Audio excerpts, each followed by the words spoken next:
working on your application. My name is Joyce Patterson, and I am the team leader for the 21st Century Grant here at the South Carolina Department of Education. And before we get started, I just wanted to briefly introduce the team members of the 21st Century Grant. And team, as I call your name, if you are able to, just turn your camera on briefly and just say hello to everyone. And we'll start with Amy Bosch. Just say hello. If you're not able to turn your camera on, that's fine. Amy, if you're speaking, you're muted.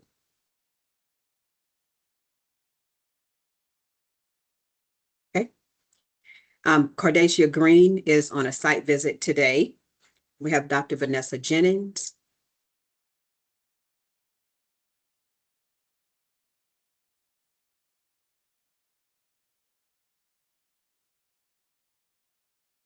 All right, let's start this.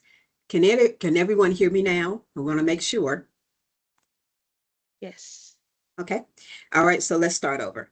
Amy, if you're on, I'm going to introduce a 21st Century team. And Amy, if you're on, just take your camera off and say hello. If not, that's fine. Just say hello to the team, to the participants.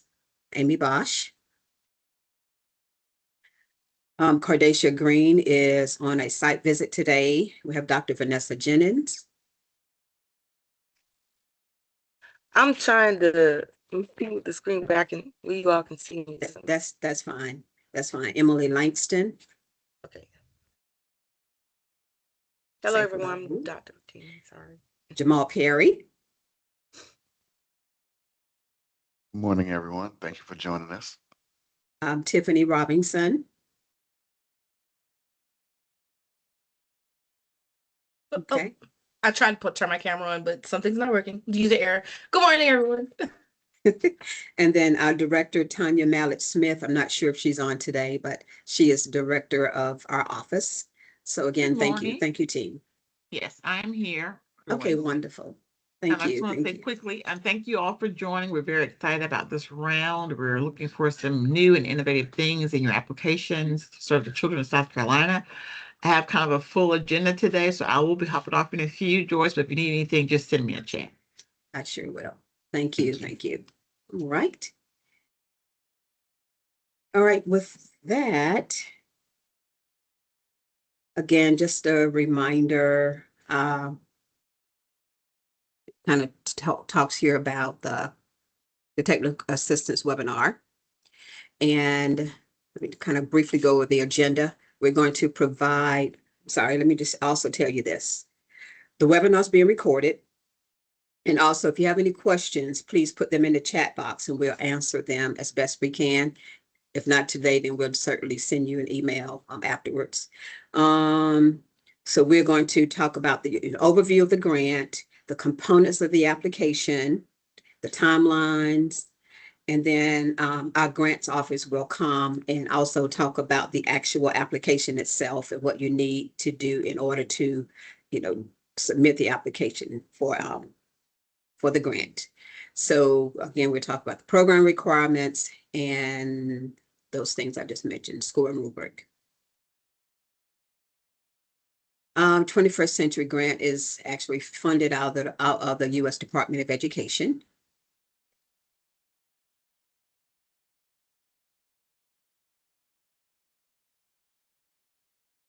Right. And the purpose of the grant is to provide opportunities for, communities. When we talk about communities, we're talking about, school districts, for-profit, nonprofit, faith-based, just to establish or expand the activities. Hold on, let me turn my camera off. Activities that will provide opportunities for academic enrichment for students and offers students just a broad array of additional services, programs and activities that's going to kind of complement the regular school day. And then also it will offer families of the students that are being served opportunities for literacy and give them tools to, help their students at home as well. Just a kind of brief overview of the funding. the available funds, we anticipate being able to fund $2 to $3 million of grant funding for applicants that typically, that's kind of the average. We anticipate an estimated number of subawards to be 8 to 12 applications that will be granted funding. And the project period is beginning August 1 of 2026, and it goes through July 31st of 2030. So it's a 4-year grant. Minimum funding is $50,000. So we do not offer any grants that are less than $50,000. And the maximum, and this is all in the RFP itself. So this is an overview, but just remember that you are responsible for reading every word that's in the application to make sure that you are adhering to everything. And the maximum amount per student works out to be $2,200. Again, this is a funding overview. The hours of operation, we have it broken. If you're going to serve for 12 or more hours a week, then that's the funding stream information there. 11 hours and then down to 10 hours. Summer. Now would be the time also, if you anticipate having a summer program, you will need to apply for it within the realm of the application for this full 4-year grant. And it breaks out here what the summer funding maximum and minimum requirements are.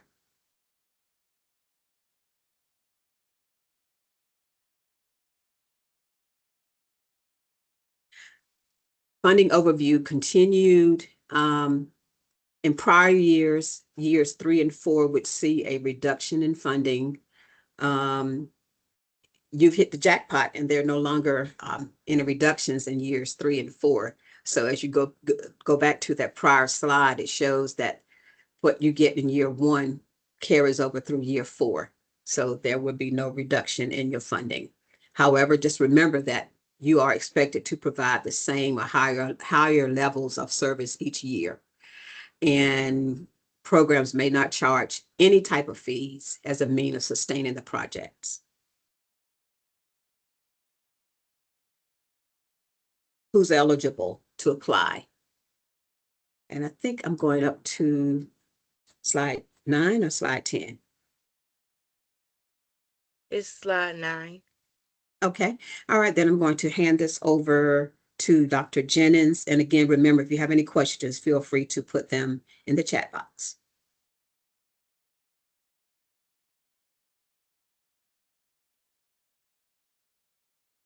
Good morning, everyone, again. Eligible applicants. This section explains who's allowed to apply for the grant. Eligibility is based on your organization's type that meets all the listed criteria that you see here, which will be considered, meaning the applicants must fall into one of these categories. So all these specific entities listed here.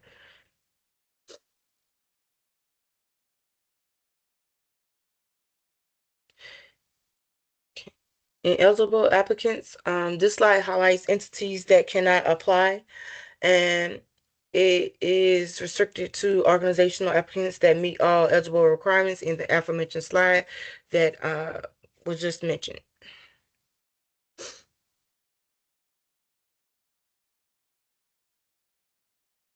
Okay, competitive priorities. These are our focus areas that we want to encourage.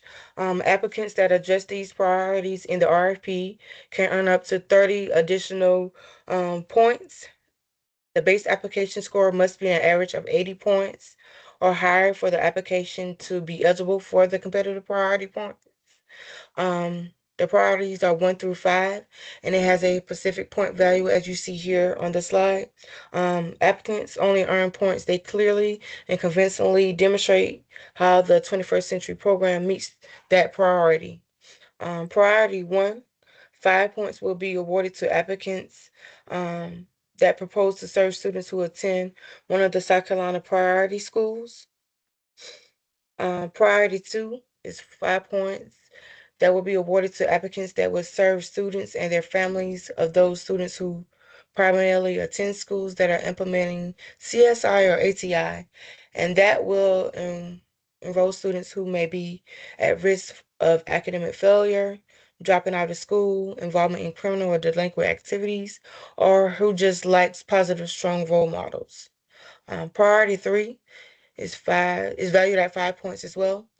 Will be awarded to applicants that demonstrate that the proposed activities are not accessible to students who will be served or would expand accessibility to high quality services that may be available in that particular community of that school district. Priority 4 is 5 points as well.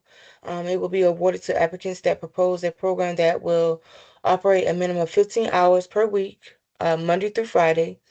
And priority 5 um, is total to the most points, which is 10 bonus points that will be awarded to applicants that propose to serve in eligible school or schools in a South Carolina public school district. And or LEA that is not being served with the 21st Century Sub-Grant in the 2024 and 2025 year. These districts, not districts, are listed in your RFP on page 6.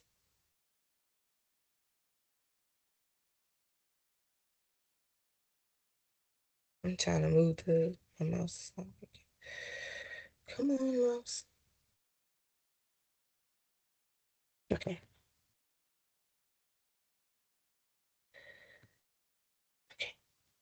Okay.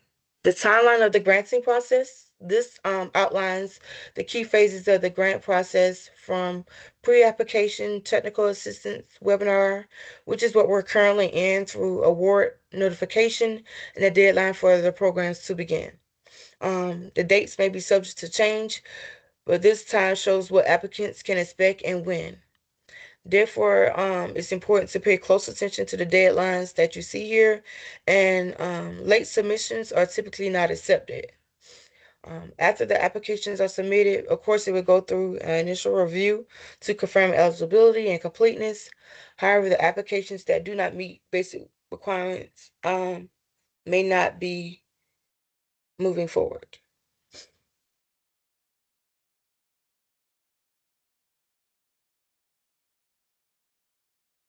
The targeting population, this targeted population refers to individuals or groups who would directly benefit from the 21st Century program or programs. Applicants should ensure their proposed services are designed specifically for these populations that you see here.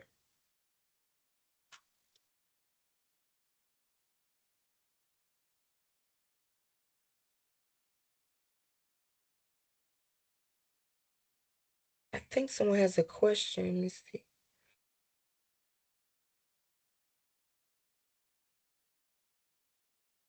Ms. Williams, if your mic is on, can you go ahead and ask your question?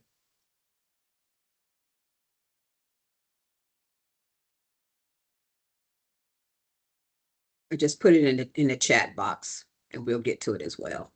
Okay. In that case, I'll move to the next one.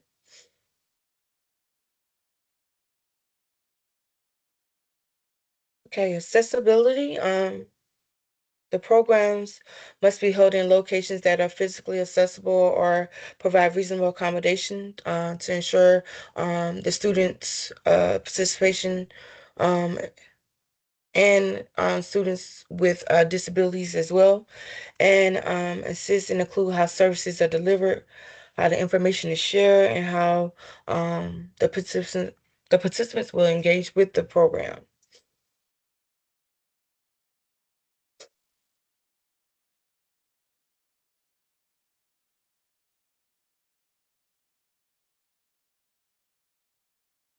Okay. Private school consultation. This explains that the required consultation process with the private schools, which applicants must consult with the schools located within the boundaries of the geographical area. to be served during the program planning and the development of their application, which is also listed on page 68 in the RFP.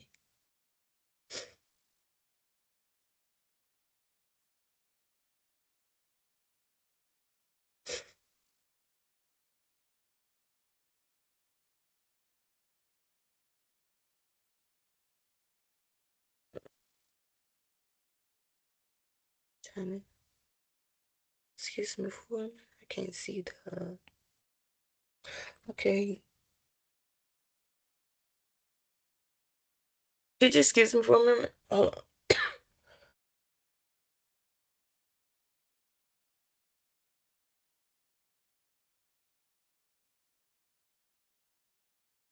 Okay, I'm sorry. So the statutory and the other requirements are what you see here. The SED is mostly responsible for monitoring the 21st century programs of all sub-grantees to ensure that the grant requirements are consistently being met and that the program remains in compliance with the regulations. And if you have any questions about these particular statutory requirements, please put all questions in the chat where it can be answered properly.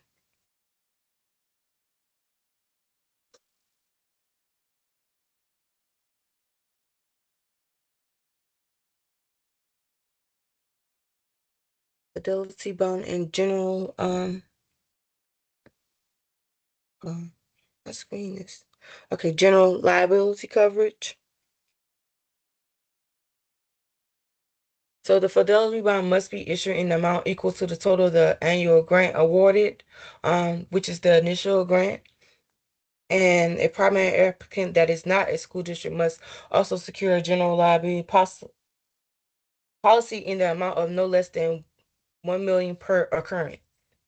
Of course, the SED must be listed as an additional insurer and as a certificate holder. And costs may be included in the budget.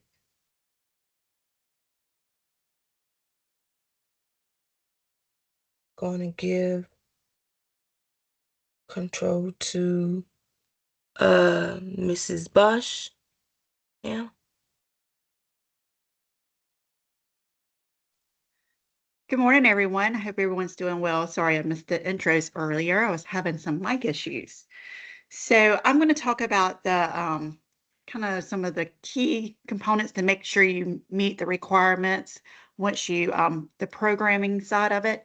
So your program should focus on 5 different areas, and those being academics, attendance, behavior, family literacy, as well as sustainability. So let's talk a little bit more about each of those.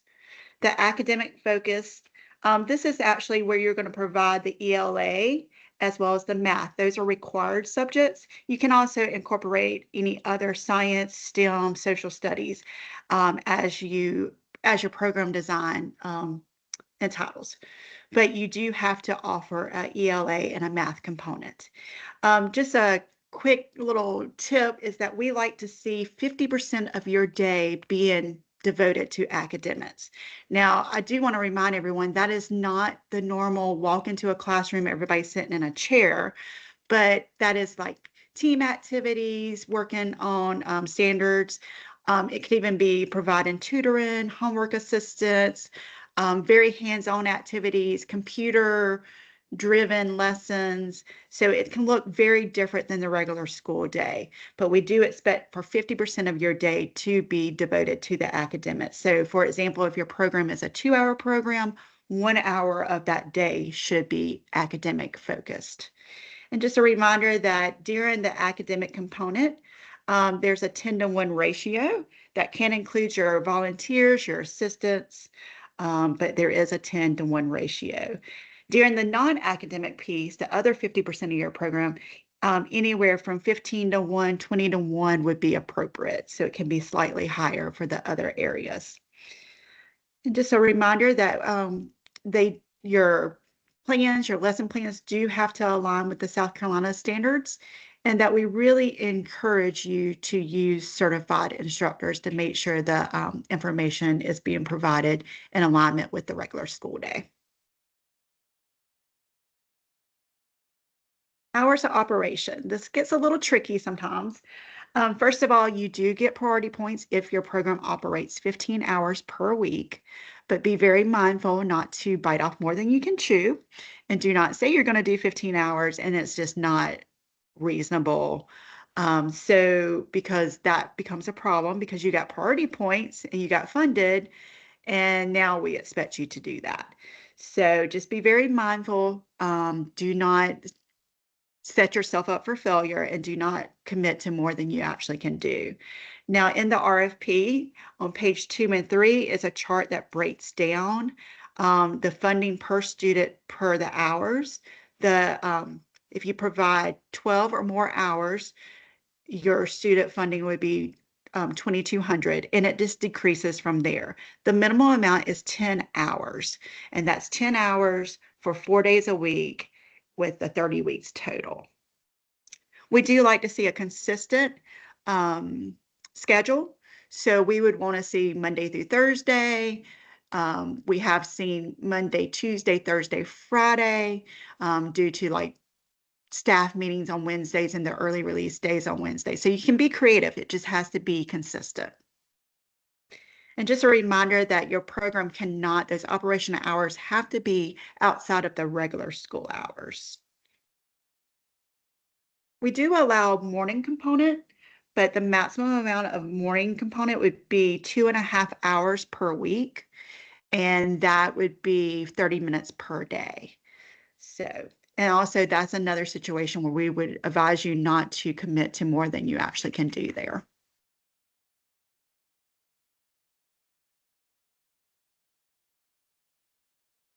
This talks a little bit about transportation. We're seeing some plans. Transportation is very expensive, and securing bus drivers has become very challenging over the last 5 years or so. So some programs are choosing not to offer transportation, which is completely fine, but we do need justification that the lack of transportation is not going to hinder anyone from attending. Some of the schools have other means of transportation. They have a walking school where the neighborhoods are within walking distance. So if your plan does not include transportation, make sure you definitely put in there a justification why you don't need transportation. Also, Saturday activities are optional, but must not take the place of after school. So for example, if you're operating a 15-hour program, the Saturday program cannot be a part of those 15 hours. We see where a lot of programs do like quarterly field trips on Saturdays. Summer operations and Saturdays are optional. So just know that you can add those into your plan, but they are optional and they do not count towards your minimum hour per week that your funding was based on. High school looks a little bit different due to their time. You know, they don't get out of school until much later, and a lot of the students have jobs and sports and so forth and so on, but you are allowed to count Saturdays.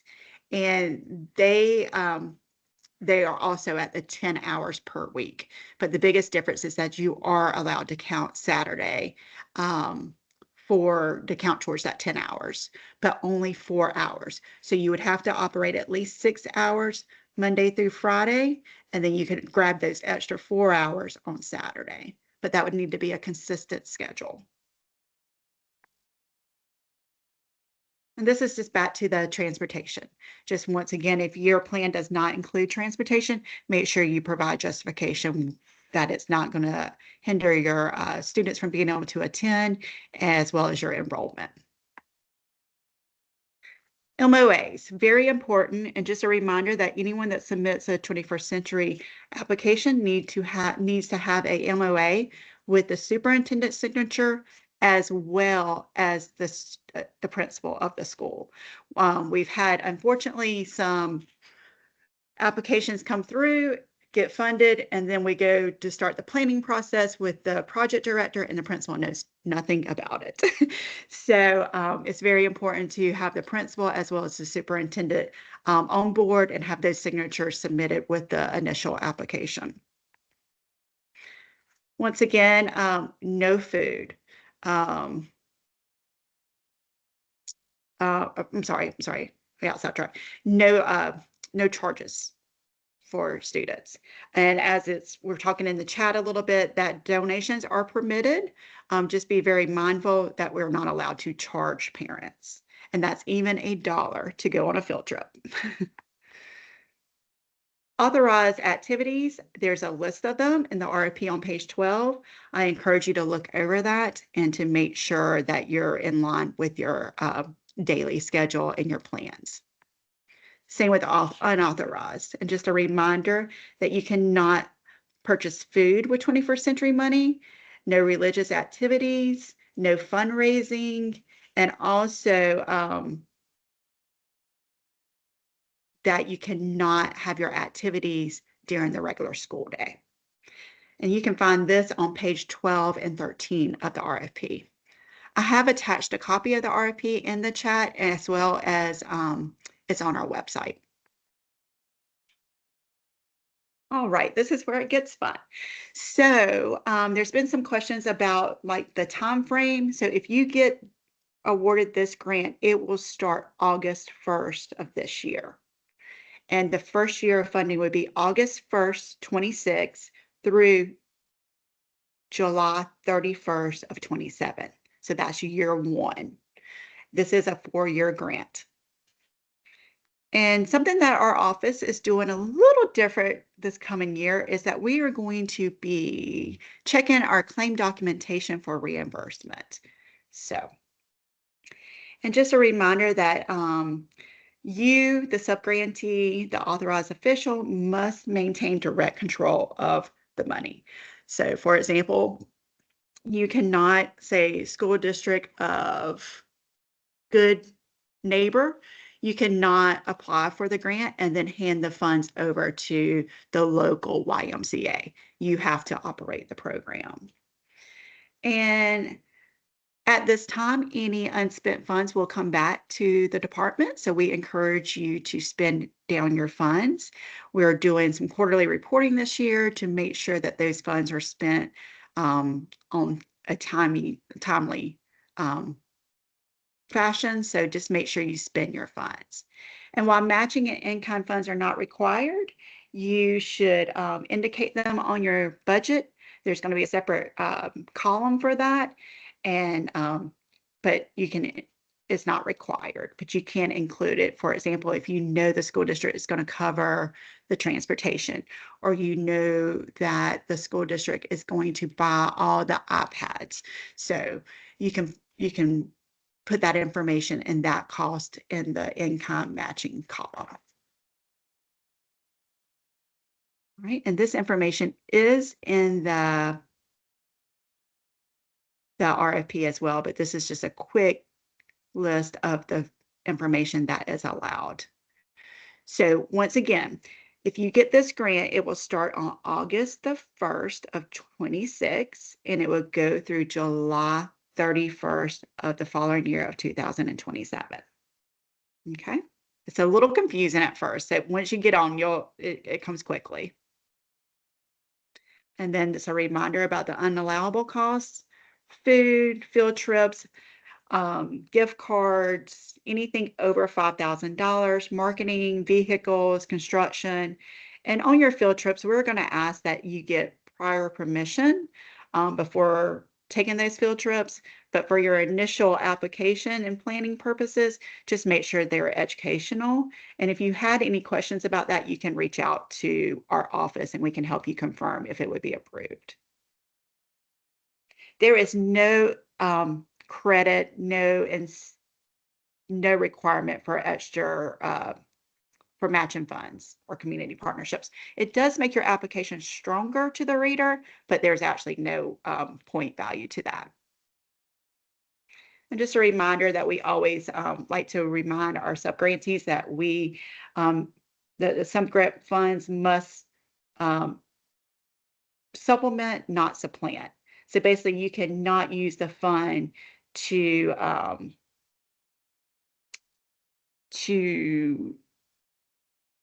add on to existing services that are already there.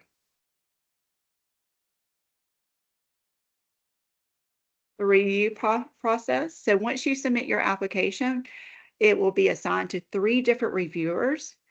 Your application is worth 100 points, with the priority points being 30 additional points. You will not get those priority points if you don't score at least at 80. So if you scored a 70, you're not going to get your priority points. So it's very important that you make a strong application where you're eligible for your priority points as well. And then what we do is we arrange the applications. We take those 3 scores, we average them. If there's any outliners, we throw those out and we get a 4th read. And then we arrange those applications from highest to lowest. And then we, based on our funding amount and how many applications we can fund, we fund them from top to bottom. And prior to receiving your grant funds, you will have a pre-award risk assessment from the auditing team. So just be mindful of that. And that we reserve the right to call you, ask questions, which we often do for clarification. And sometimes we even request additional documentation. And just a reminder that if you currently have a 21st Century grant, you will not be eligible. Now, if your grant is ending, if you're in year 4 of your grant and it's ending year 4 or 5 of your grant, you are eligible. Okay. This is a good time. We've been trying to catch the questions in the chat box, but if you have any questions up to this point, feel free to put it in the chat box. Yes, this recording will be available. We will send that as well as the slides to you in a day or 2. Is there any other questions at this point? Amy, there are a few questions in the chat that I'll read off for you if you don't mind responding. Okay. We have, do you get extra credit for matching funds and community partnerships? You do not, but it makes a very strong application.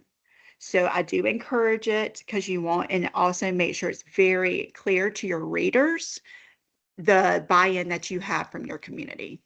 So short answer, no. Long answer, yes. So it will help your application.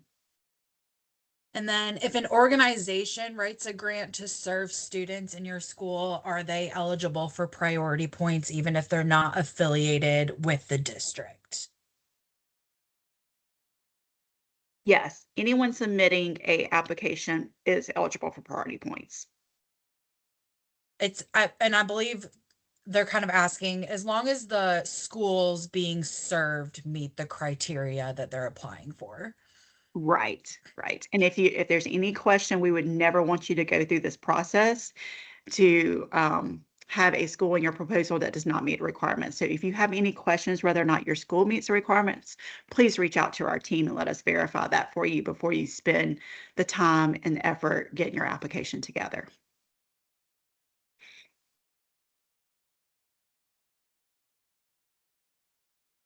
Okay, is there any other questions? We did just get a few more in the chat. Can funding be used for administrative or contractual services such as grant management, reporting, or compliance? So Joyce, can you help me with this one? Okay. I'm sorry, what's the question? They asked if funding can be used for administrative or contractual services such as grant management, reporting, or compliance. Grant management, reporting, or compliance. Can someone, Cynthia, can you come off your mic and kind of expound on that question a little bit more? Let me give you mic options. Hold on one second. Oh, sorry, Emily. No, that's okay. Okay, Cynthia, you should be able to unmute.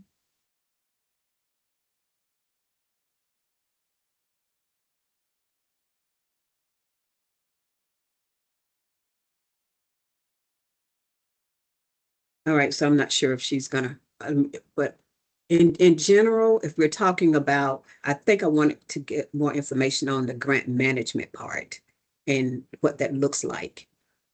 And now are you talking about an evaluator? If you are talking about an evaluator, then yes, you can use the grant funds for that. If it's something different, just shoot one of us an email and we'll kind of go into more detail with you if we're not answering your question appropriately.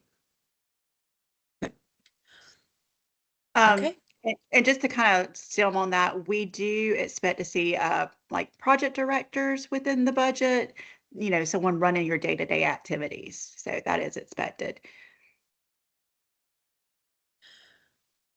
Okay, and then someone asked slide 16 about private schools. Can you please explain or give an example? Sure. So there is a form that's going to be required with your application, and basically it states that you have reached out to private schools and let them within your area, and you have let them know, hey, I'm applying for a 21st Century Grant. Would you like to be a part of it? If they say yes, then you can offer your services to their students as well. If they say no, it's just a simple checkbox signature. So, but we do require that.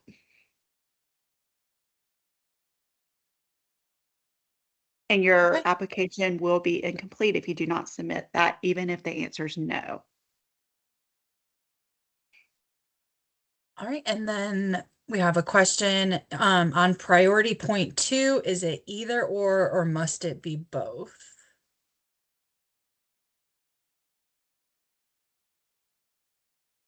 What's priority 2, guys? Let me see. Right.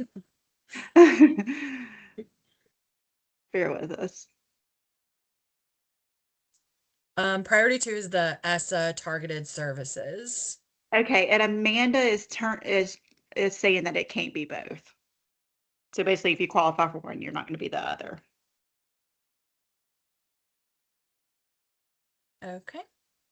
If a nonprofit partners with a charter school to serve students from other schools, is that possible?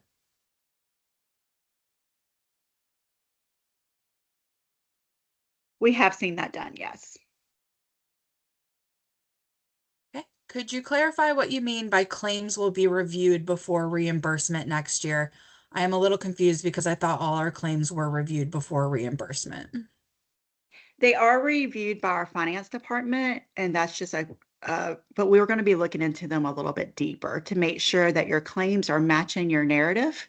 So for example, if you said you're going to order STEM kits and then we're seeing something other than STEM kits, so or you're saying that you're going to be paying your people $15 an hour, but you're paying them $22 an hour. So we're going to be looking for stuff like that. So we're just going to dig a little bit deeper, and it's just to make sure you're compliant and to make sure you're saying exactly what you said, that you're doing exactly what you said in your narrative as well as your budget narrative.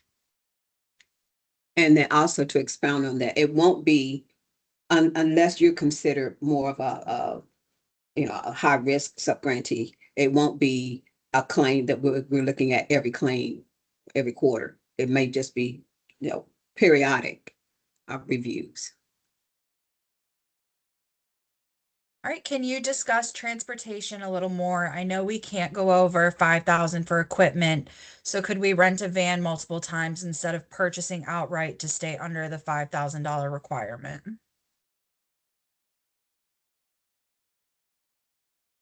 Well, the 5,000 would not apply to transportation. And we have some programs that do rent transportation of buses for transportation. And that 5,000 is primarily supplies. Okay, can a grant be written for a new school that will open in August 2026? We expect to have a BEDS code and use data from the 3 schools that will enter the new school.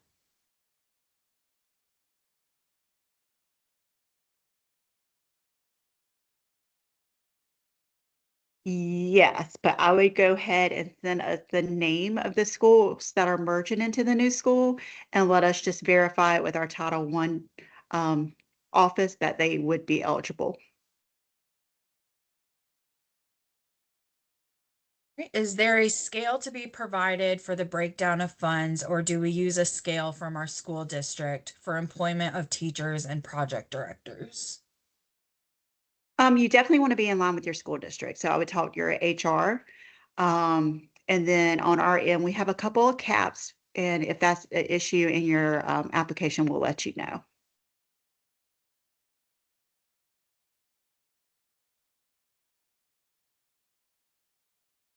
And then Brenda asks, what if the private school won't reply yes or no? You can you just send out the email, the notification, and you can just note that you haven't heard back. Or pending, or, just indicate on there that you've done what you can do and you're just kind of waiting to hear.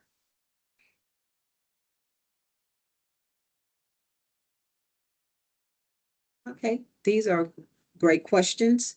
We will continue on and continue to put your questions in the chat, and we'll try our best to get to them. So we will move forward. Thank you all.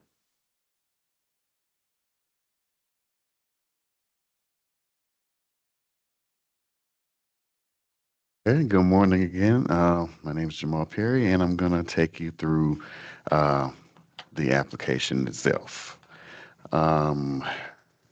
The first page is the application. Well, this is the application narrative, how you want to format your application. It can only be a maximum of 18 pages. It does not include the table of contents, timeline of activities, or weekly schedule. The font size has to be Times New Roman or Arial size 12. The timeline of activities and weekly schedule can be in New Times Roman or Arial 11 point. 1-inch margins are required on all sides, and the page numbers need to be at the bottom right of all pages of the application. And a spacing, it has to be double spaced. Text and charts and tables and timelines of activities may be single spaced. And the format has to be a PDF. All right, this is the breakdown of points per section. You note the abstract, while it's important, does not receive any points. Needs statement 20 points. Project design, which is your heavily weighted meat of the application, if you will, adds 40 points. Management section is 15. Adequacy of resources and sustainability 20. Timeline of activities is 5. And notice again, the budget forecast and narrative does not receive points, but it is a very, very important part of your application. So in that, you want to make sure that you include, when we say narrative, you need to include calculations and descriptions of what you're planning to use the funds for.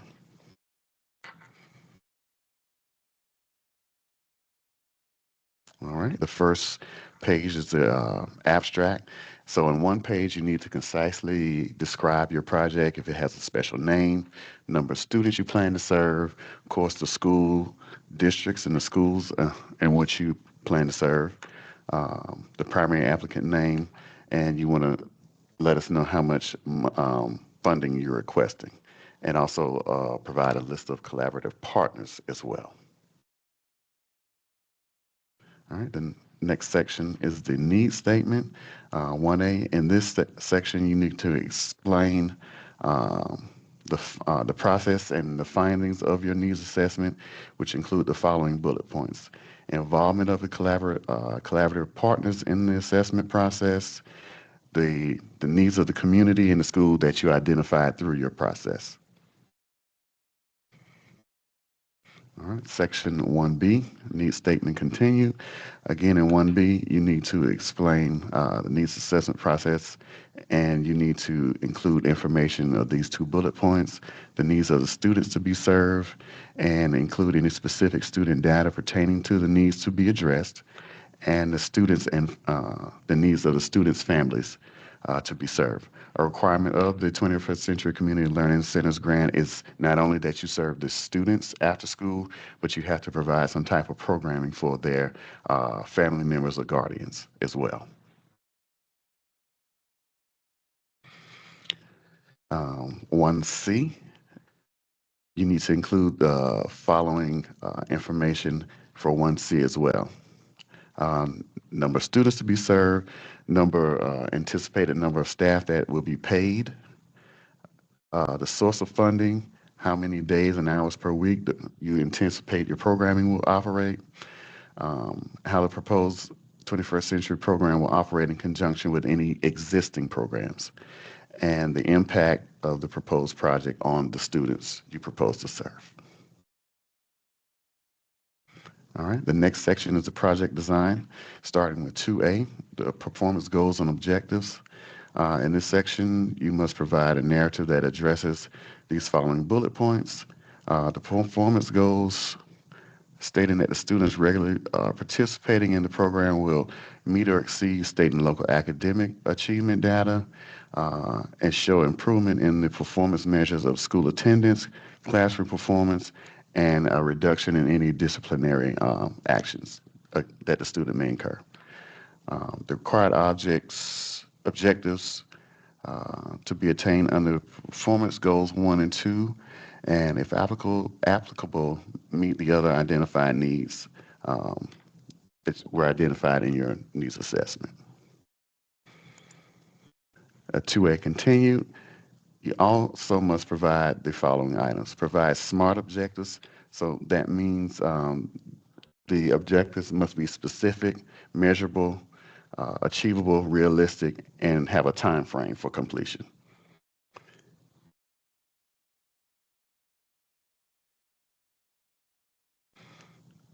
So you must address these 3 goals. The students attending who regularly attend demonstrate any additional positive social and behavioral changes, and the families of students regularly participating in the program will be afforded opportunities for family literacy activities and other services. Again, those other services you need to identify during your needs assessment process. And you as a sub-grantee must have strategies in place to support the program's sustainability.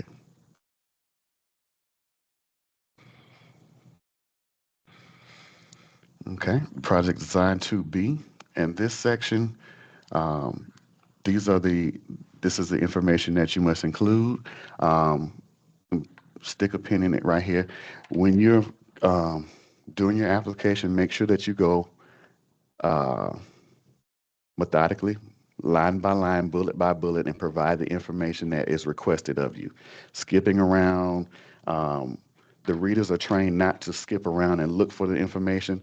They're going to follow the RFP, the scoring rubric, line by line. So if you have, if it's requesting some information in 2B and you put it in 3A, they're not going to look for it in 3A. They're just going to score you down accordingly. So just be mindful of how you put the application and the information together in the application.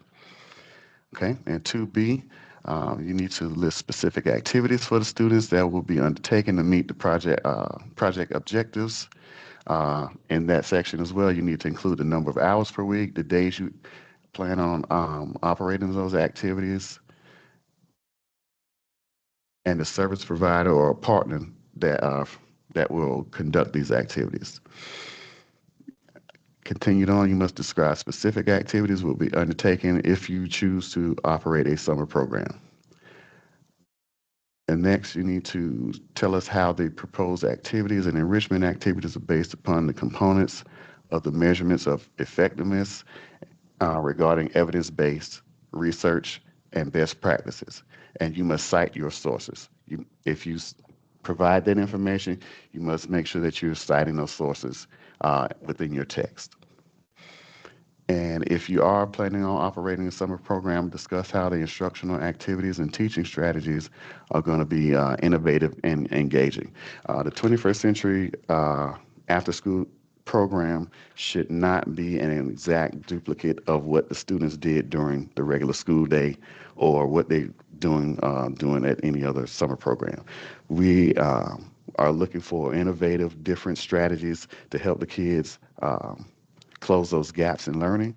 So you should not be, during your homework time, we're going to hand out a sheet of paper and the students are going to fill out a piece of paper just like they may have done during the regular school day. So we're looking for innovative strategies to help students close academic gaps.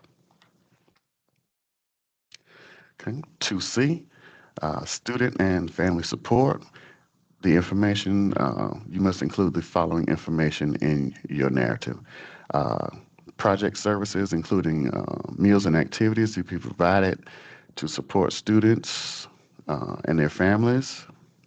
Additional social and behavioral services that will be provided to support student success. Types of stacks of meals that are served daily and how they be prepared, and a source of funds. And specific activities that will be provided to address literacy or any other related need, educational need for the family, participating families. And again, if you are providing any services during the summer, you need to detail that as well in this section. All right, 2D, evaluation strategies. In this section, you must include or describe the outcome measures that will be used to assess the impact of the project on the students, learning and behavior, academic and behavioral wise. Also, you must describe the types of data that's going to be collected, how and when it's going to be collected, and the person who's going to do the collecting must be identified as well, and how the results will be presented to demonstrate that the objectives of the program have been met. The next bullet point, you need to explain how the data will be analyzed, reported, and then used to improve the quality of the program or any of the activities in the program. Lastly, you need to identify the audiences who will be provided this information once the program has been thoroughly evaluated. All right, the next section is management, is 3A.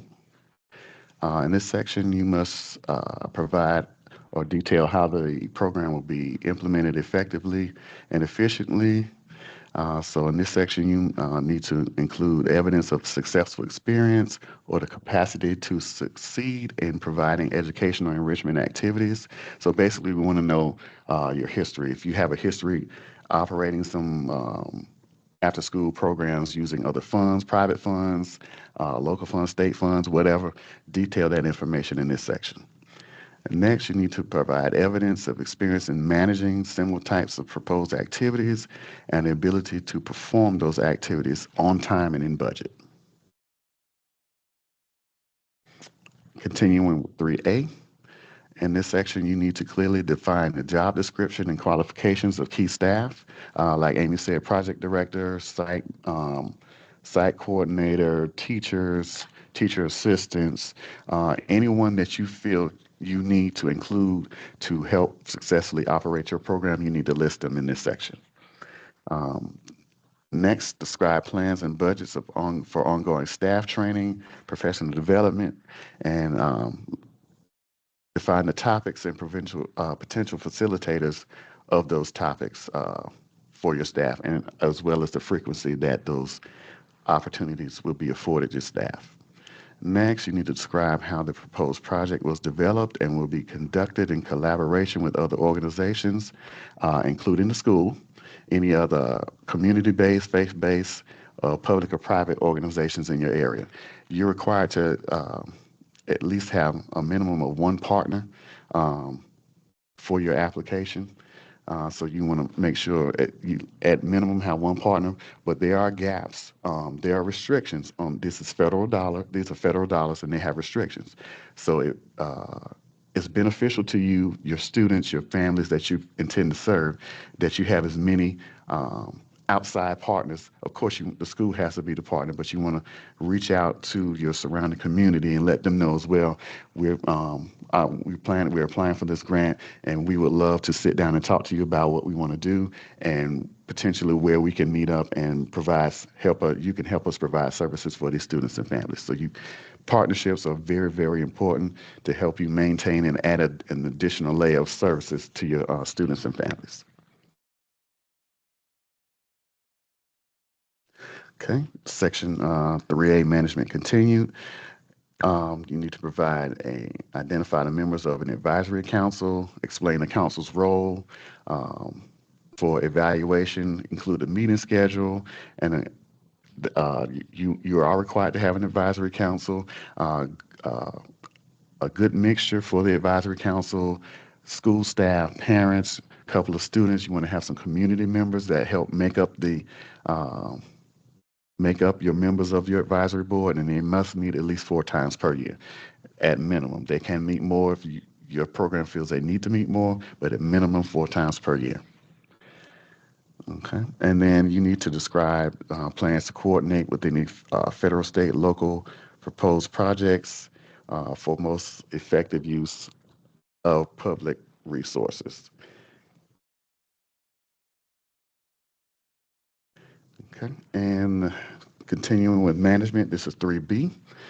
So in this section, you also need to explain the strategies that will be used to disseminate the information about the 21st Century Program to the community, so it's in an understandable and accessible manner. So basically, you need to be able to let people know that, hey, we're applying for this grant. This is a copy of our application, and you can provide it. It'll be made for public viewing at this place. It'll be on our school website, district website. So just describe how you plan to, how and where you plan to have the application accessible for anyone to view. And next, you need to explain the process of how you plan to notify the community of your intention to apply for the 21st Century Grant, and plans to make the application again available for public review. So you need to detail that information in this section as well. And now I will turn this over to Emily.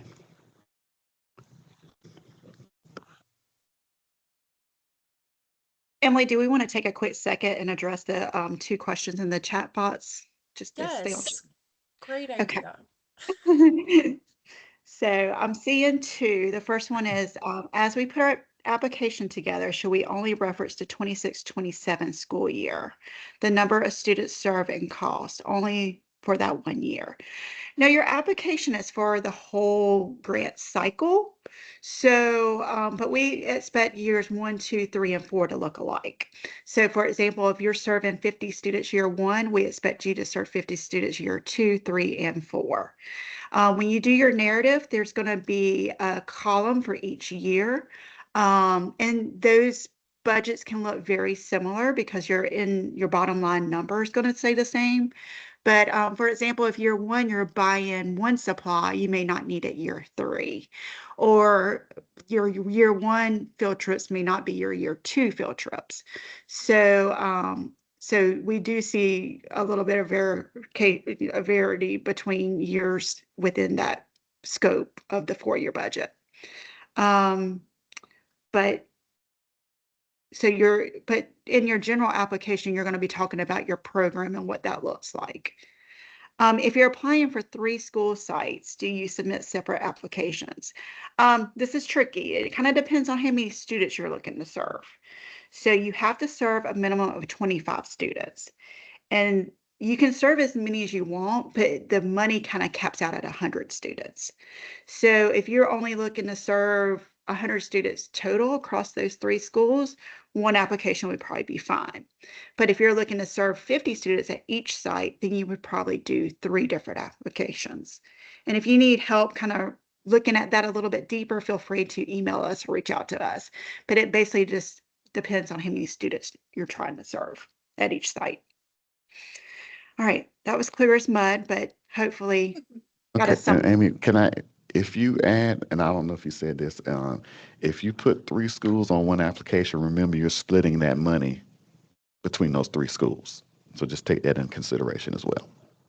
Yeah, I always recommend splitting if you can, if you have the support and if you have the manpower to run 3 separate budgets, and because sometimes it doesn't work at certain schools. Like your elementary school is going to probably thrive.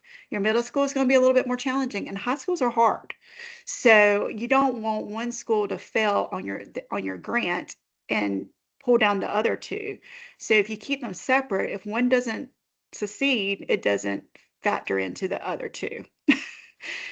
Is that a good way of putting that? It's just, and then also your goals are going to be very different for a high school program versus an elementary program. So your scopes are going to look a little different. So, so I would probably do those separate. Yeah, I agree also. And once you get to that high school level, it is hard to get them in, after school, because number one, is not cool.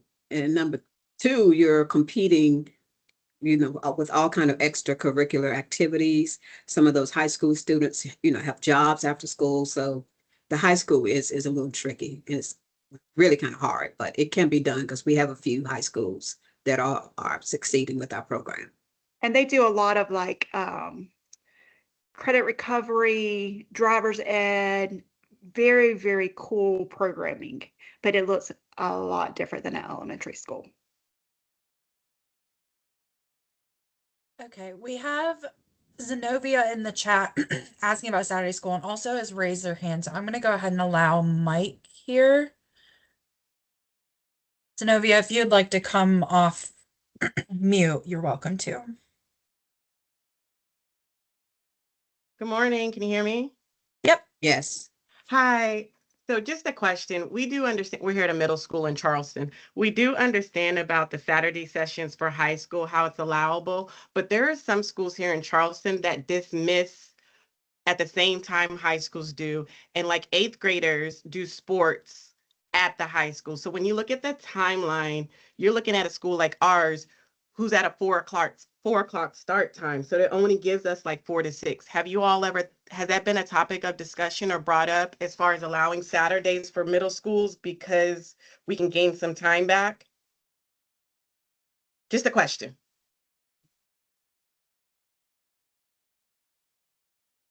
It has not, but that's a very good point, and we will be glad to discuss that more. A lot of our rules and regulations come down from DC, so we will be glad to bring that up at our next meeting with them to see what flexibility we have with that. Thank you. And then the other thing for that too as well, I'm sure it's happening in other school districts, but as not only for middle school, when you look about the timeline about when we get out, but also renovations of buildings or us moving to new buildings when the building's been renovated during the summer. So that would eat up time as well. So if Saturdays were an option for middle school, that would be a great piece for us as well. Yeah, well, I don't want to say majority. Several of our programs during the summer operate out of a different site due to summer cleaning and, as you say, construction. So summers are very creative. So you can look at your community centers, your local, I don't know, YMCA's, gyms, rec parks, leisure centers. So summers look very different. And we do see a lot of program modifications to move that summer location out of the regular school building. Yes, ma'am. Thank you. Amy, this is Tiffany. Sorry, real quick. There was a question further up that they stated, what if the private school does not reply yes or no? What are they supposed to do? You just indicate that you sent the notification and that the reply is pending. And then Okay, also, and it looks like the then- last question is, can you repeat the amount of hours and days a week is required? The It's- RFP. Yeah, Um, it's, go ahead.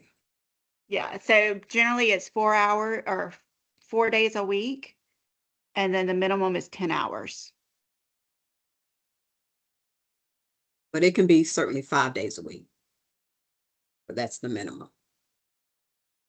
But it's all spelled out in the RFP and in this PowerPoint, which you'll get a And copy of.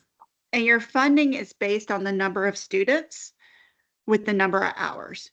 So for example, if you're going to serve 100 students and you are a 12-hour program, and then the maximum amount is 2,200 per student, so your funding amount would be 220,000, 220,000. And that's not factoring in summer. So then if you add summer, then you go to that chart and figure that out. Okay, and then we have a question from Alicia about the timeline. And Alicia, I see you also have your hand raised. I'll go ahead and allow the mic so you can ask your question.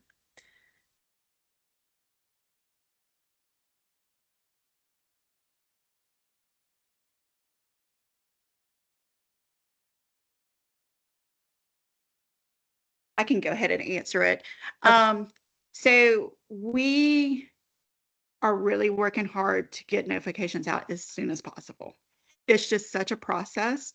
So Emily and I just actually had this conversation a few days ago. We're going to work really hard to get y'all notified as soon as possible.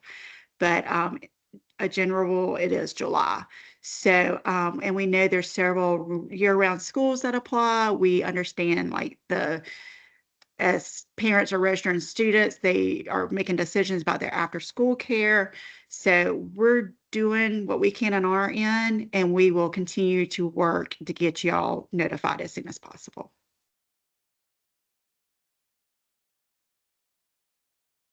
And Alicia, it looks like you're trying to unmute, but we cannot hear you.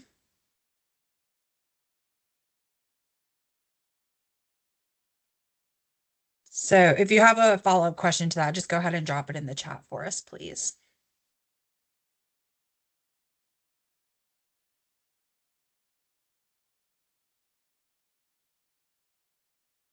All right, and I will go ahead and continue on.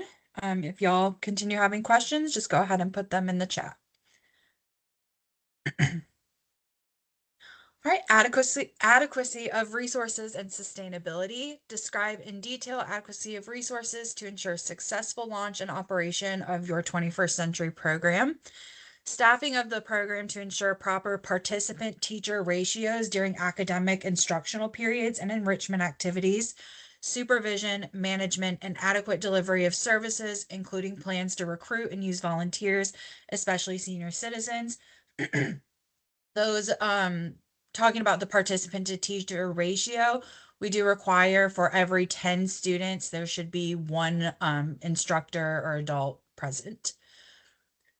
Describe the site to be used with details, including its square footage, safety measures, and accessibility, and facilities, equipment, supplies, and other resources that are available to make the best site for the 21st century program. And then any partner contributions, for example, financial and non-financial support, such as mentors, food, use of facilities, supplies, and materials.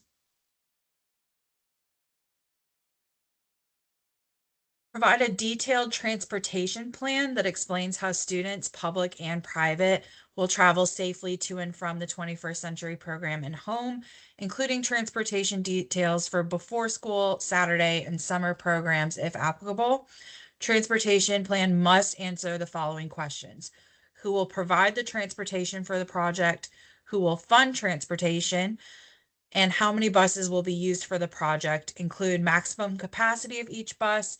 If the buses are not being provided by the public school or district, describe the buses that will be used.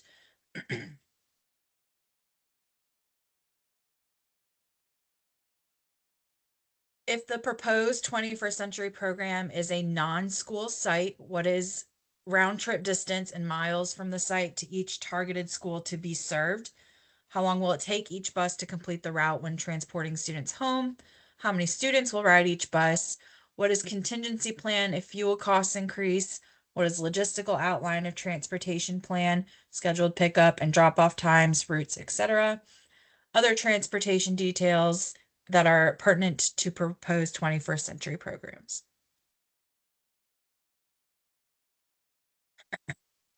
Describe how the 21st century program will continue to operate without changing scope of services as grant funding ends.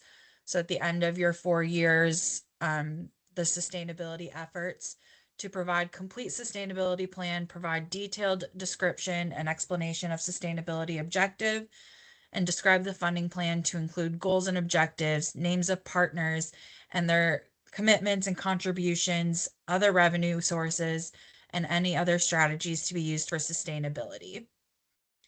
So that's where we really encourage like making those strong partnerships and connections play a huge part in the sustainability efforts of the program. All right, timeline of activities and your project weekly schedule. Provide a timeline that indicates chronological order of major activities and strategies of project. Identify partners responsible for key activities and include a project weekly schedule that reflects adequate duration and frequency of instructional activities.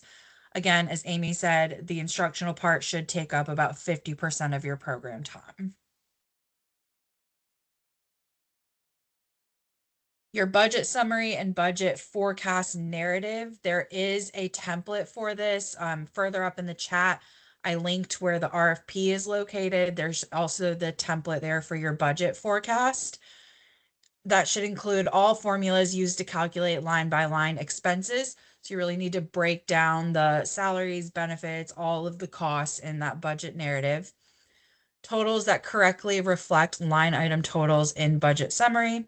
Only items that directly correspond to or reflect strategies and activities for the project.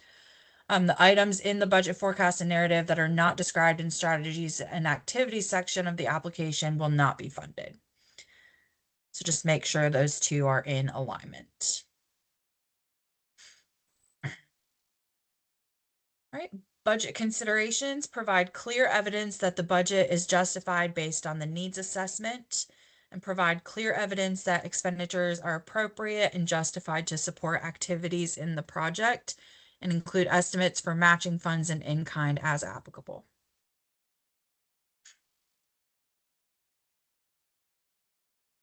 Budget calculations, you want to include the cost per student allocation. The cost per student allocation should not exceed $2,200. Salaries and benefits must not exceed 65% of the total budget. All costs, particularly those associated with personnel and equipment, must be reasonable, necessary, allowable, and appropriate.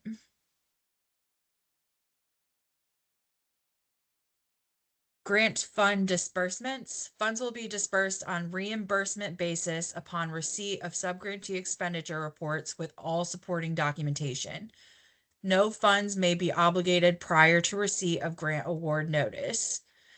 No expenditures incurred prior to August 1st, 2026 will be reimbursed. Applicants should have at least 3 months of sustainable funds at their disposal prior to implementing the program. Budget parameters. Programs are not permitted to reduce the scope of services. So again, you are getting the same amount all 4 years, so we expect the same high level of programming. MOAs must include financial commitments for all in-kind donations, indicating amounts and services being provided. This is an example of a budget narrative. So you can see the first line, the project director who oversees the program, how much they'll be paid per week and for how many weeks. Mentors and tutors, same thing, how many weeks, cost per hour. So just those very specific breakdowns with amounts and time calculated. In the appendices, you will find the certification signature page. Again, Amy stressed this. I'm going to stress it again. These are all very important. Make sure you get those signatures before submitting your application. Like that's one of the first things you want to get checked off of your list. You'll include your GEPA statement, request for tax identification number and certification, private school confirmation form, memorandums of agreement, the resume of the project director, indirect cost rate agreement if applicable, and the multi-year program design and performance form. And all of those can be found in the RFP. This is just a screenshot of the certification signature page. Applicant certifies to abide by the SCD's assurances and terms and conditions by signing the certification signature page. Obtain all signatures prior to submitting application. All right, and I believe that is turning it over to Tiffany. Good morning, everyone. These are some helpful tips. Review the RFP document thoroughly. Follow structure and order of outline in RFP. Answer questions, address issues in order if they are presented in the RFP. Make note of all must-have items. Collect and write up all the information before editing. Use clear, concise language.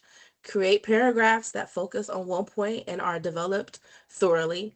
After you have finished your draft, set it aside for a day, revise it, have someone else look over it in case you have any errors in it, and then ensure that all required documents are fully executed and have valid signatures. Some common mistakes are grammar usage, the math, and the budget, dates, credentials, page numbers. Also submission after established deadline. Guidelines are not followed, incomplete applications, inconsistent information, program costs greater than benefits, lack of specific data and or evidence, or is poorly written and missing required signatures. Again, we keep stressing, make sure you have the required signatures and everything.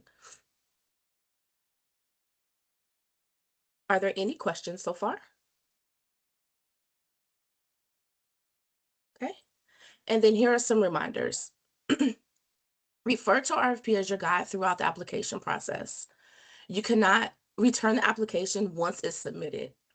If needed, re-enter the entire application. Only the last completed submission will be reviewed. Your contact person will receive an email confirmation and a copy of the application submitted.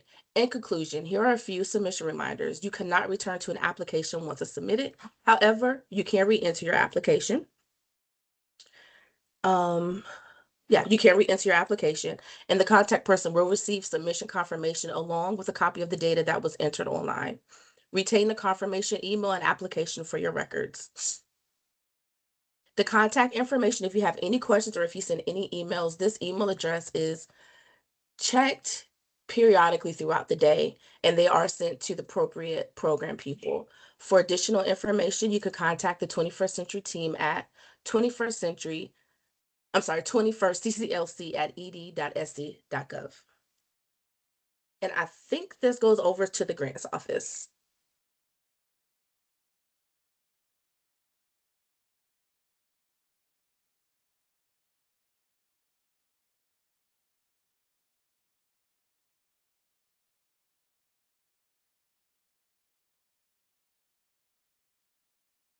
Good morning, everyone.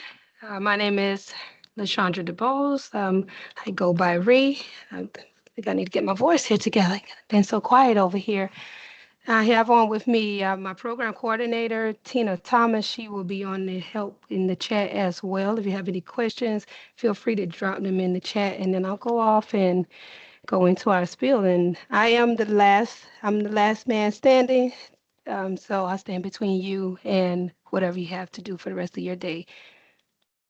I'll go off screen.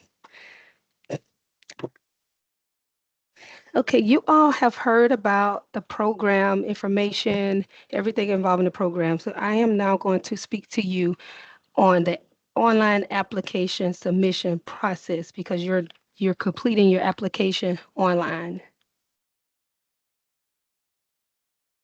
Prior to us going online, I am going to go over just some information for you so that you can make sure that you're prepared, that you have all of the documents you need gathered and the information that you will need to enter into the open fields prior to going into the application, as well as I will then take you through the entire application process so that you'll have a better understanding of what to do. As for some general information, let's see. Okay, sorry, got distracted by the chat. But as for some general information, these things have been said throughout as I was listening, but it bears repeating that you read the entire request for proposal and familiarize yourself with that before going online. It will help you. And bullet number 2, there is we have the 21st Century Subgrant has a webpage that is dedicated to this grant funding cycle, and it has all of the information that you would need to submit the application. Emily actually dropped that link in the chat, but I'm going to take you there as well to show you how to get there if you're not using that link. And then with the third bullet, all applications must be submitted online, and I will take you through that online process. That link there, once you receive this presentation, that link is active, so you can use it to go online as well. And it's also provided in your request for proposals. The deadline you see on screen, March 23rd by 4:30 p.m. This is a hard deadline that the program office has set in place for you all. So please be mindful of that deadline. If you decide that you're going to apply for this sub-grant, because if you try to go on and submit your application, let's just say you're in at 4:29, now you're against the clock. At 4:30, it shuts off. And we won't be able to let you back in. The system is designed to just cut you off at that point. So we challenge you to just go ahead and make sure that you start early so that you don't have to worry about that. And then once you submit your applications, you cannot go back into your application. But there is a way to submit another one if you have to, and I'll talk about that later on. So how do we access this sub-grant? How do we get there? We have a website, and it's there for you on the screen. If you go to ed.sc.gov, this is the way that we ask you all to go through. If you're going online, don't Google it, because there may be an older competition that comes up. So if you can just go through our online website to get there. But once you type in this web address, ed.sc.gov, it takes you to this page here, and you scroll down that page. Circled there says SCDE grant opportunities. When you click that link, then it takes you to our grant opportunities webpage. Now, this webpage is where we at the South Carolina Department of Education advertise all of our grants or sub-grants, our competitions. This is where you can find it, but you are looking for the 21st Century sub-grant. And it may not be the first one on the page, because we're uploading these grants and sub-grants, and we're posting them as often as they come through. So that you will look for the 2026, 27 community 21st Century Community Center Learning. And this is exactly how it looks online. Once you click that link, it takes you to the webpage that is specifically for this competition. So everything you need to know is here, and it will direct you to where you need to be. So if you scroll down to the bottom of this page, where you go to the document section, you have a link for your request for proposal, and that a copy of your request for proposal has been dropped in the chat as well, but you can find it here on this page. You also have a link to the application and the budget forecast and narrative template, which you'll use that budget narrative template to upload in the appendices in the attachment section of this application, and we'll go through that as well. And then you also have some other attachments there. So if you go through those links, pull the forms that you need. If you have any issues with the forms, just let us know. Send us an email. I'll have the contact information on the last screen. And then you also have some program web page information for additional information down at the bottom. So prior to starting your online submission, you will need to prepare and save all of your attachments. And this includes your project abstract, your application narrative, the budget forecast and narrative that you can find on the webpage, and then your appendices. And the appendices are listed out throughout the RFP. And make sure that you get all of the signatures on that certification signature page. And this was stressed already by the program office, but I'll say it again, because the funding will not be considered without having all of the required signatures. You'll save all of the attachments as you are instructed in the RFP. There's a specific way to save the attachments and to upload the attachments, and we'll go through that again.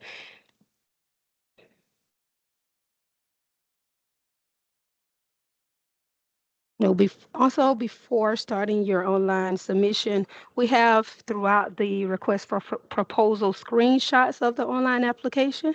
That starts on page 38 and ends on page 47, and is there for you as a guideline so that it can help you compile all of the information that you need. So everything you see in the RFP as far as the screenshots, that is the online application form.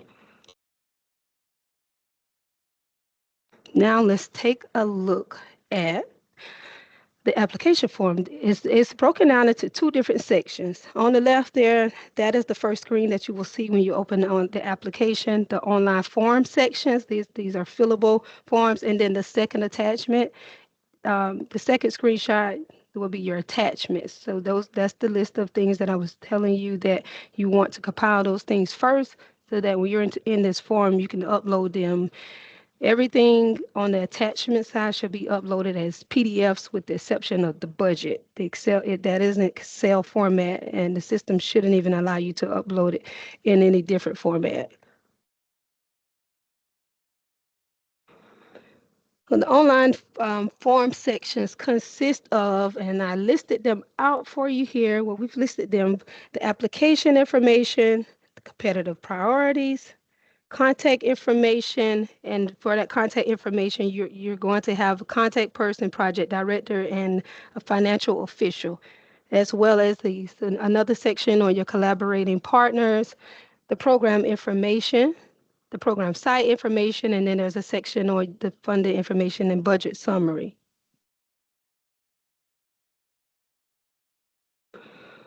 On screen one of the online application, you're going to enter the name of the primary or the lead applicant organization, you being the applicant, without any abbreviations.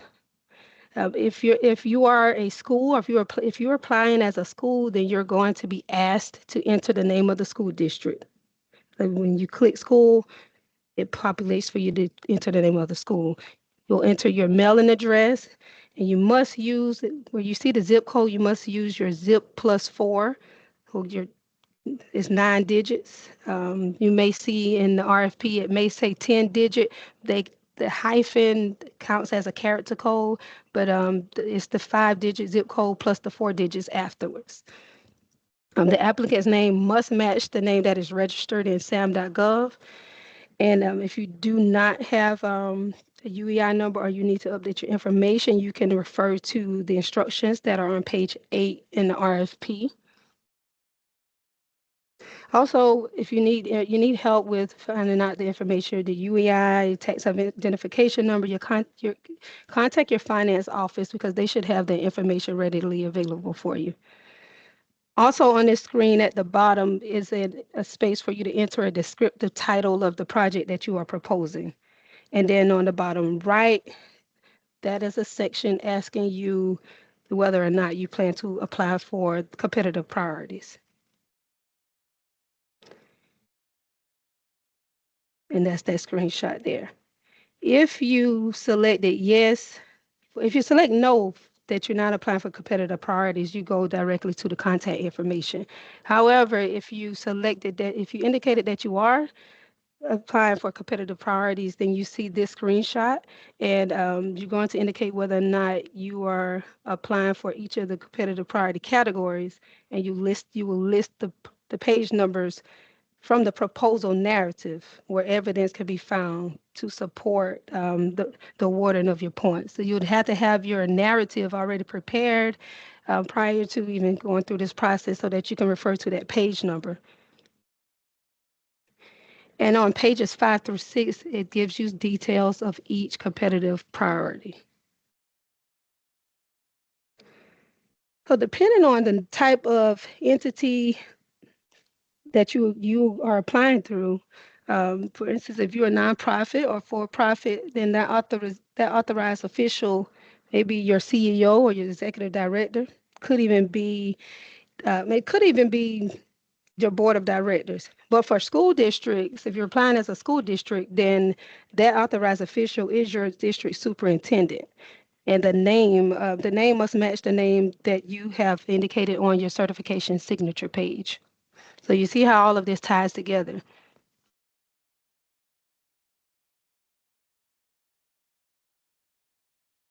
For the contact person, this person is the primary contact person, which means that this person will also receive the submission confirmation emails. So we ask on this screen that the primary contact person, first, that you list your name out, and also the title. But in addition, we ask that you type your email address twice, just for verification, to make sure that the submission goes to the correct address. And as a note with the contact person, this is the person that will receive the communication about the 21st century guide. This is the person that will receive the communication. For the project director, if this person has already been hired, then and you will include that his or her contact information. Now this screenshot, if you see a red asterisk beside something, that means it is required. And when you get to the end of the application and you have not completed a field, you will not be able to submit. However, this screenshot has not been updated, but the online form application is updated. So if you haven't hired this person yet, then you leave this field blank and you'll be fine with moving forward. But if you have hired the person, if you know who this person will be, then you will provide the contact information with their name, their title. And the same for a financial official, that you provide a name, title, position as their contact information that matches what you indicated on the certification signature page. Moving forward to collaborating partners, you'll see there that you have up to 3 options to select for a number of partnering organizations. Collaborating partners are those that are directly involved in the project on a regular, ongoing basis. So initially, you will see only the options for the number of partnering applications in the online form. But once you select a number, then you have information fields to fill in. So if you select 1, you have information fields for 1 organization. But if you select up to 3, then you'll see information requesting you submit the information for 3 different organizations.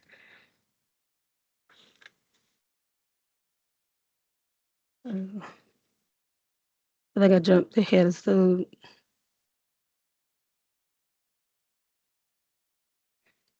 I'll let you look at this screen, but I think I jumped ahead a little bit because I was just going off here, just looking at the screenshots. I think I jumped ahead, but on this screenshot, you select the number of school districts being served by the project, and you have up to 3. That's that first line there, number of school districts to be served, up to 3.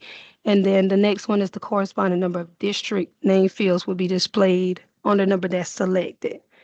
And you type that there. You type the district name there. And then you enter the full name of each district. Again, do not use abbreviations because our abbreviations may mean something different from what yours are, and we want to make this process as simple and clear cut as possible.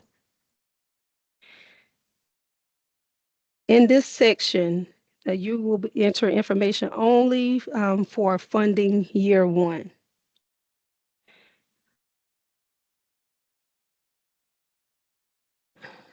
I was looking over at do I need to, program office, do I need to answer that question? Please clarify, is the financial official the organization treasurer, or is this person managing the day-to-day financial of the grant?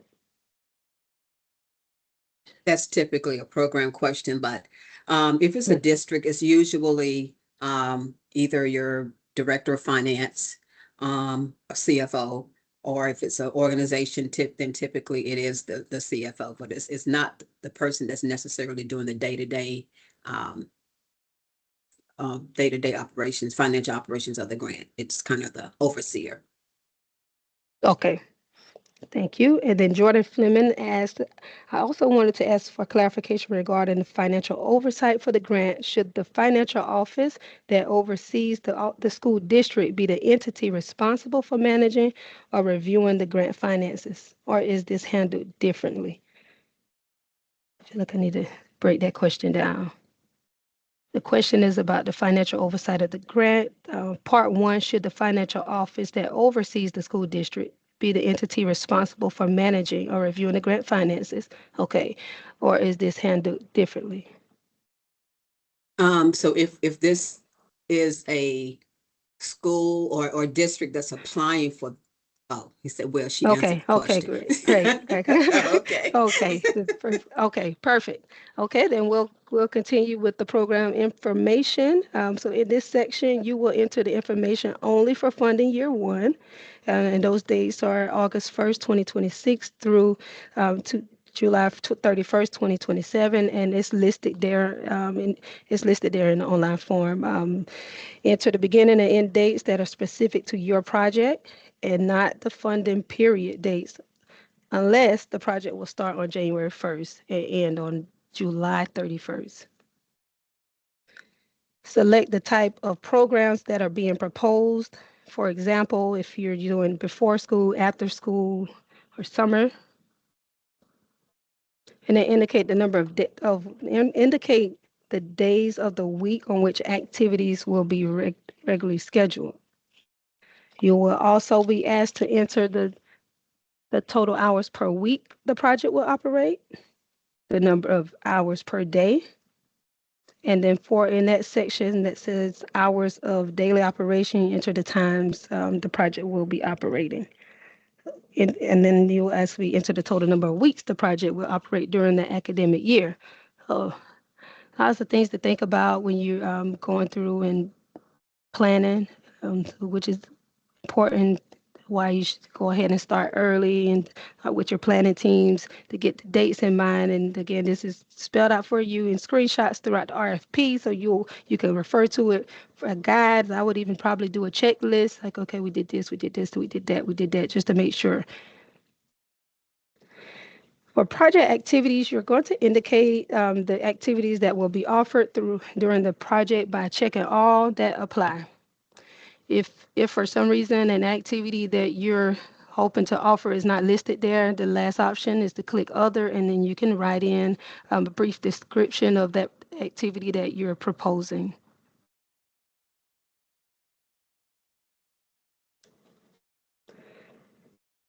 Program site information. You have up to 4 different sites that you can propose. And then the information fields, once you select, the information fields will display for each site based on the number that you selected. You're going to be asked to enter the site name, address, and contact information.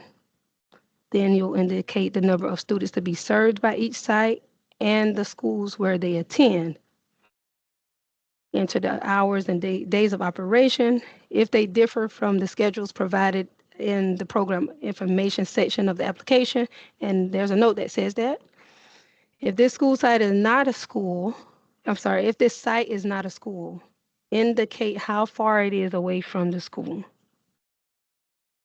Select yes or no to indicate if an after-school program is currently operating at this site.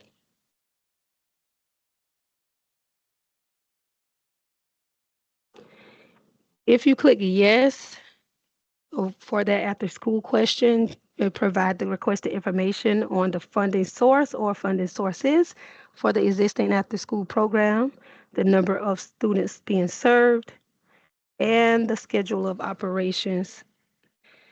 And if you click no, I've said the information won't be displayed, and I need to go back because there's a summer part that was added there. So it asks the same question if you're proposing summer and that yes or no.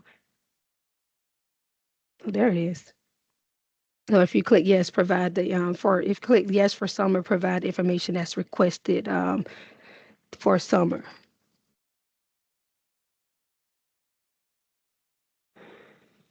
Moving over to another section, which is your funding information section, and you have, again, referring back to that budget template that that is online for you.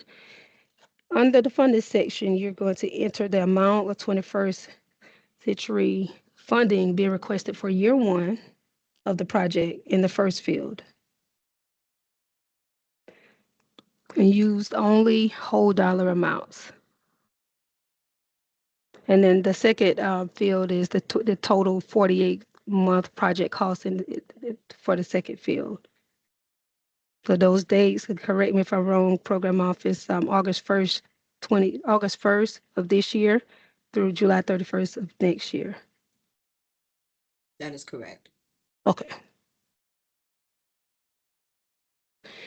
In the second section of this screen, so this information that'll have funding at the top and then budget summary on the bottom of the screen.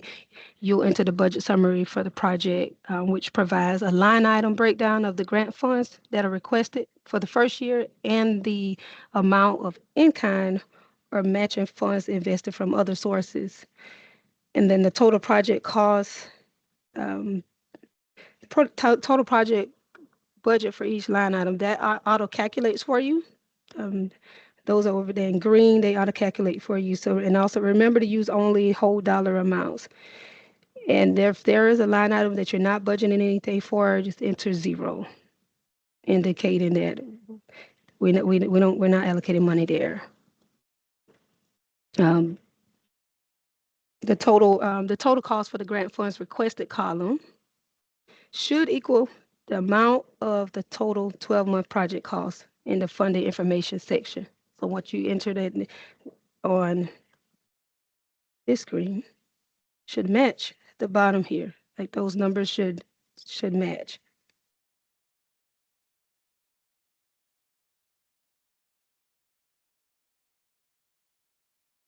And then indirect cost, that's also on that screen. You have to approve indirect cost rate. Then you enter that information there. If you don't have it, first check with your finance office because they should be able to help you with that information.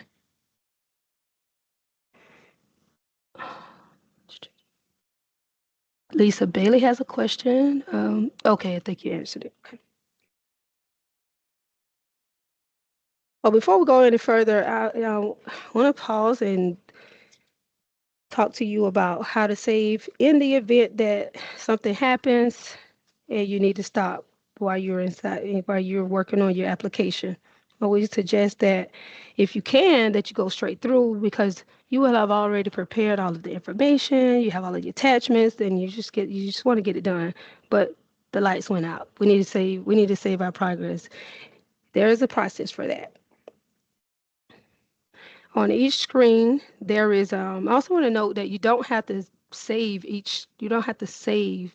along the way as you're moving through. It automatically saves your information in there. But if you want to save the application overall, there's a link on each screen that says save and resume later. By clicking that link, it brings a dialog box up that asks you are you sure that you want to leave this form and resume later? We're really trying to discourage you from doing that. But in this event, you do want to save and resume later. So then you click that link and you're given 2 options. The first option, there in the blue link, you can copy that link and you can save that link somewhere that you have access to. You can get back to it. Make sure if you choose that option that you know where you save this link to because we won't be able, and when I say we, I mean anyone from the program office over there, nor anyone from our Office of Grant Services, we won't be able to retrieve the link for you. But the second option is you can type in your email address to have that link directly emailed to you. And I usually suggest that people do both. Keep the screen up. Make sure that if you sending it to your email that you receive the email. Once you verify that you've received the email, we have 2 different dialog boxes. Check there. One to resend the email if you haven't received it, and the second dialog box is what it looks like when you receive that link in your email. That's a screenshot from the email.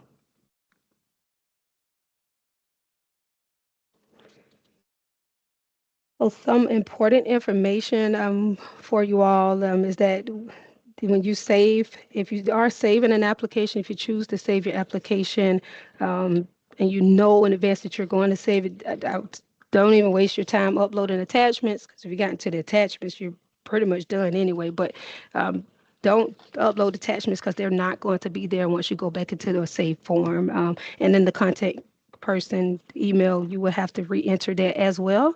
And then you'll have 30 days to go back into the form, but also keep the deadline in mind.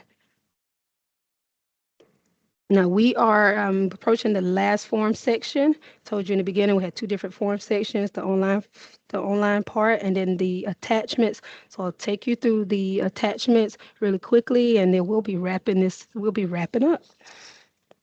So this section is where you upload your proposal abstract, your application narrative, your budget forecast and narrative, and the appendices. Remember, as a reminder, what the budget forecast and narrative and some of the other forms are on that webpage that I showed you earlier. So make sure that you gather all of this. And here I've listed out the appendices for you. You can use it as a checklist. You can also refer back to the list that is in the RFP, giving you the page numbers so that you can have a quick reference to go back to.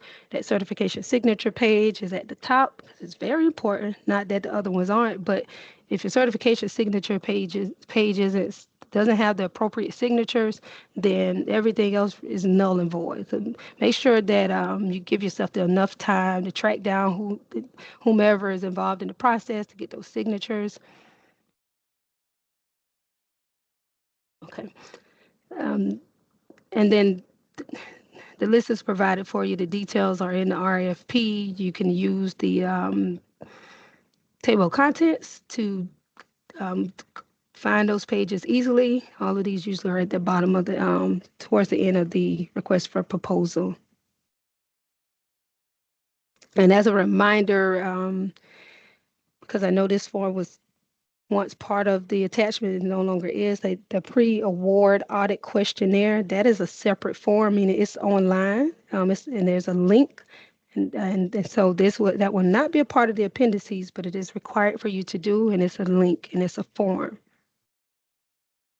If you run into any issues, if you have questions, you think, what did she say? Just reach out to us and we'll be happy to help you all out. Now, attaching the files. How do we attach? There are two different options in how you can upload these files. There's a drag and drop option, which is one of my favorite. I just drag it from one screen to the next and the document uploads. However, you can go the old school way and you can browse your file and just know where your documents are saved in your file. You click on browse file and then you pull your document from where you have it saved, click on it, click open, and it should show up there. If you uploaded the wrong document, you can click the X that will populate there and it will remove the file, or you can just upload another file and it'll overwrite the file for you. Again, the budget form is an Excel form that should be uploaded as an Excel document. Everything else should be uploaded in PDF format. And then the appendices, please make sure that you read your RFP and in that section, because it tells you exactly what should be included in your appendices and how to upload it. You have to upload all of those appendices as one PDF document. And there is a file size limit. This is a large program. There's a file size limit. We're hoping that you don't run into any issues with uploading, but if you do run into any issues, we have a few tips there for you to help you reduce your file size. And excuse me. Make sure that you only include your black and white, no unnecessary or extra documents, nor any graphics or pictures, because that doesn't give you any extra points. Just keep it simple. Do exactly what the application narrative asks you to do. Should be fine. In the event that you still run into any issues, we've included this wonderful screenshot here, hoping that you have Adobe Acrobat or something higher that will help you reduce the file size. But again, we're hoping you don't run into those issues. If you do, don't suffer in silence. Reach out to us immediately so that we can help you.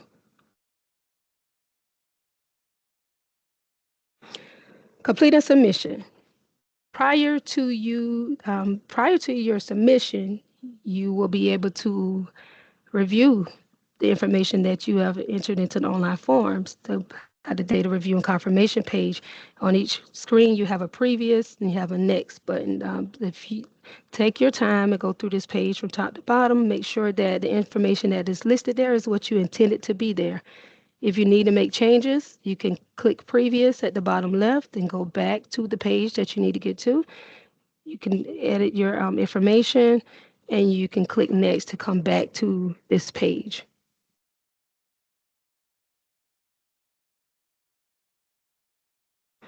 Once you've verified that the information is what you intend to be there, you can click on submit. I will tell you that if there's a required field that you did not complete, maybe you overlooked it by mistake, then the application won't allow you to submit, and it'll give you the page number to go back to let you know that you left something here blank. You will receive an on-screen confirmation message like the one that's at the top of this slide in green once you've submitted. And then the second screenshot, the email confirmation, the contact person will receive the confirmation email that includes all of the data submitted as a part of your application. In conclusion, here are just a few reminders. And so first things first, you cannot return to an application once it is submitted. And once you click submit, that's it. You cannot return. So definitely take your time, because those are a lot of screens, lots of information to input to have to go back to.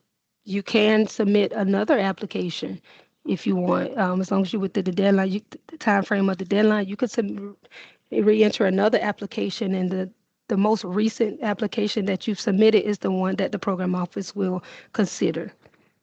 Again, the contact person will receive the email and confirmation, copy of all the data that is submitted, and ask that you retain the confirmation email and all application and the application for your records. That was a lot of information to go through. I know on the program side, the application side, so if you have any additional questions, I will entertain them at this time. Lisa has a question. So on the online application part, do you click that yes, there is a program, or no, there is not? And in parentheses, not the narrative part. On the application part, do you click yes, there is a program, or no, there is not? Is this for the after school program or summer program? I think I can answer this when I was talking to Lisa a little bit through the Okay, chat. okay, But okay. so the question is there an after school program currently at this site? So your answer would be yes, Lisa. And then the funding source, if the parents are paying for it, you could put like parent pay See which or one that self-pay. was. Yeah. So it's on slide 91. But yes, you would say yes, because it's asking if there's a current program. And then, like I said in our chat, I would really stress to your readers that your current program is ending and that there's a need for it at your school. And then show the current buy-in, how many students you have enrolled, and what the success of the program, what it means to the school, what it means to the parents, what it means to the community. So you want your readers to say, hey, they've had a program, they no longer have one, they really need this funding. So does that answer your question, Lisa?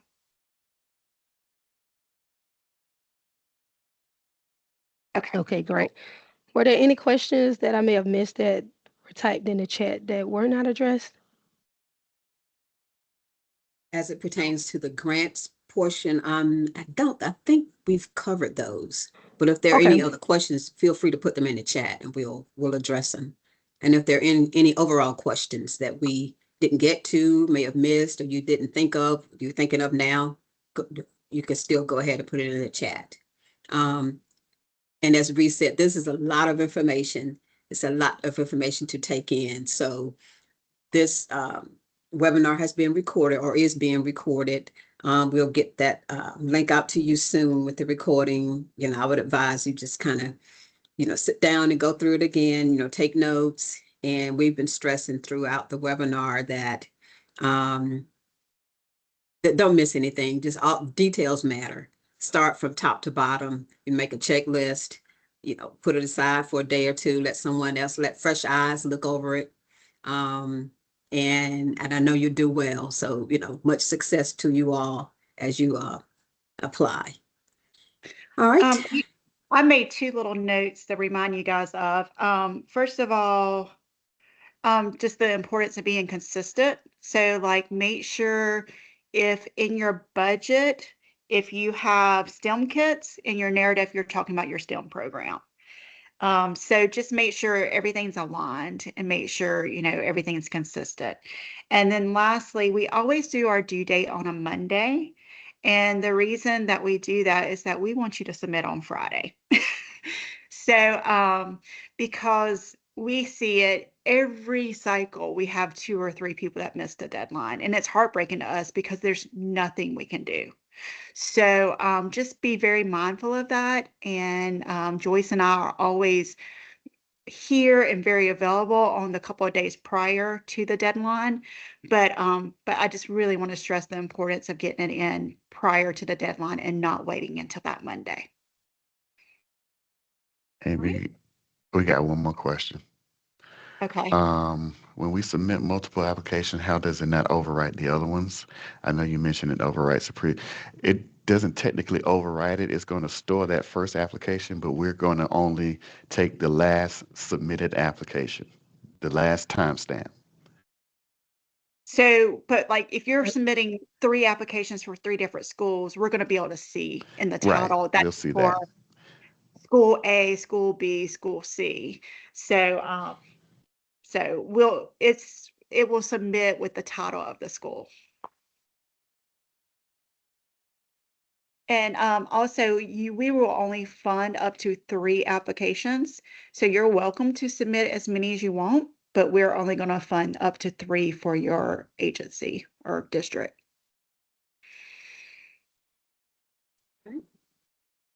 Any other questions? If not, thank you all so much for your time. We appreciate all the questions. They were great questions. I hope we were able to shed some light on the process and just give you, some good tools to kind of get started. And again, we wish you well. Enjoy the rest of your day, and let's try to stay in out of all the snow they're predicting, so everyone be safe.